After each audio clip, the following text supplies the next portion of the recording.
Now, the financial strength of the presidential campaigns. The candidates and the groups backing them filed their January reports with the Federal Election Commission at midnight yesterday. These are the first numbers we've seen since voters started going to the polls in early presidential primaries. Margaret Warner has our story. If there was any doubt about the heft of the unaffiliated super PAC funds in this year's campaign, the January reports laid that to rest. The four Republican candidates raised $21 million combined. The super PAC supporting them raised $22 million. Rick Santorum is called the ultimate Washington insider. Most of the super PAC money went for campaign ads like these, many attacking rivals to the super PAC's favored candidate. The difference in firepower was most striking for Newt Gingrich. He raised $5.5 million himself, the Winning Our Future super PAC more than $11 million. The disparity was less in Mitt Romney's case. He pulled in $6.5 million. The Restore Our Future super PAC supporting him, $6.6 million. Rick Santorum, now surging in the polls, collected just over $4.5 million on his own. The Red, White, and Blue Fund, a little less than half that. Likewise, Ron Paul raised just under $4.5 million. The Pro-Paul Super PAC, about half that. What's more, at month's end, the pro-Romney and pro-Gingrich super PACs were left with more cash on hand to spend than their favored candidates. Gingrich's big bankroller, casino mogul Sheldon Adelson, told Forbes magazine, "I might give $10 million or $100 million to Gingrich. I gave the money because there is no other legal way to do it. I don't want to go through 10 different corporations to hide my name. I'm proud of what I do." On Fox News Sunday, Gingrich offered this assessment of Adelson's role. Well, he's certainly helping balance off Romney's 16 billionaires, and he's helping balance off Romney's Wall Street money. But the reason is very straightforward. Sheldon Adelson is desperately worried about an Iranian nuclear weapon, and he is desperately worried about the survival of Israel. And I am the strongest candidate on foreign policy and the strongest candidate in national security. Meanwhile, President Obama outraised all of the Republicans. He brought in nearly $12 million last month. The pro-Obama super PAC, less than $100,000.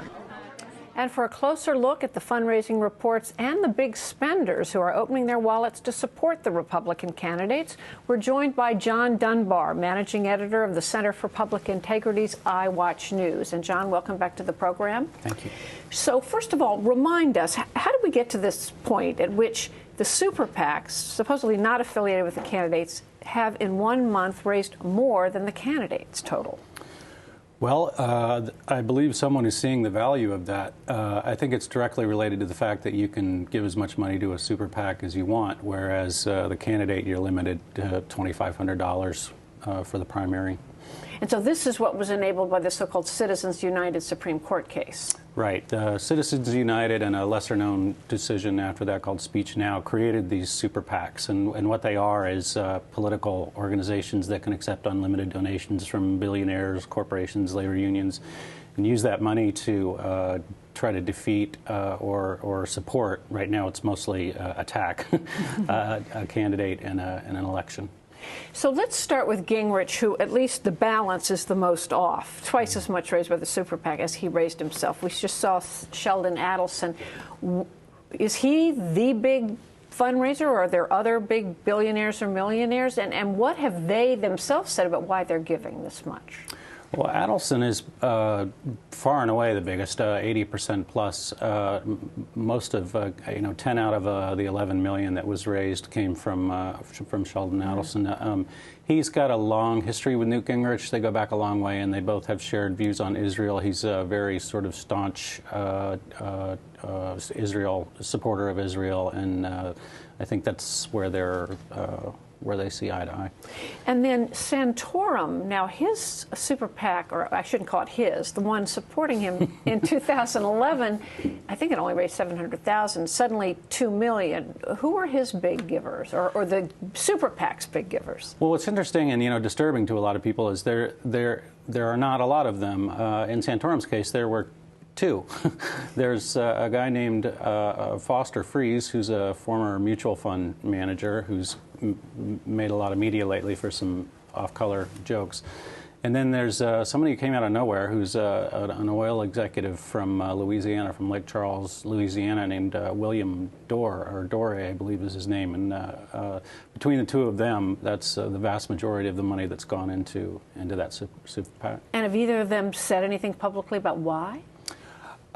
Freeze has said lots of things publicly, including the Bayer aspirin comment about contraception.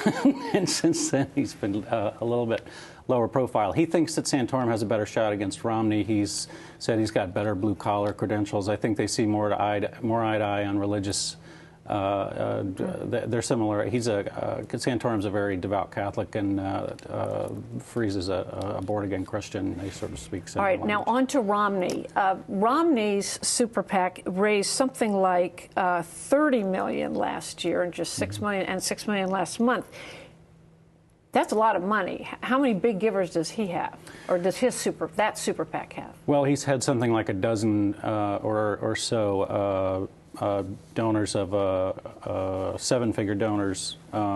Actually, seven-figure donors, plus another 5 that have given a combined $1 million.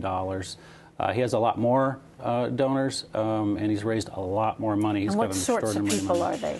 They're very much like he is. They're people who use other people's money to make money. A lot of hedge fund people, a lot of private equity people, a lot of investors, what I would call sort of the investor class. They're his biggest backers by far. And not to leave out Ron Paul, what about him? He raised over $2 million. That super PAC raised over $2 million. Ron Paul is interesting too, because the guy who's backing him is interesting. This guy named Thiel. He was an early investor in Facebook. He was actually portrayed in the movie Social Network as the angel investor in that movie. He's a 44-year-old guy worth lots of money, and he's given something close to 3/4 of all of the money that's gone into endorse liberty, and he is a very devout libertarian, very much a hands-off government, hands-off business kind of a guy. And very briefly on President Obama, we saw, I mean, I think it was actually under 60,000 that the super PAC supporting him raised. Is that expected to change now that President Obama has said that some of his cabinet officers can go to their events? Yeah, I think it'll change. It remains to be seen whether they're going to be able to match the kind of firepower that the Republicans have, particularly American Crossroads, which is going to play a much greater role once the Republicans That's pick the Karl candidate. Rove super PAC, which Right. is attacking President Obama. Which is raising an extraordinary amount of money. Coming down the stretch, we'll see them kick it in, and then we'll see what happens on the Obama side. And the question is how much the unions have to spend, really. Well, John Dunbar, thank you for walking us through that. Thank you.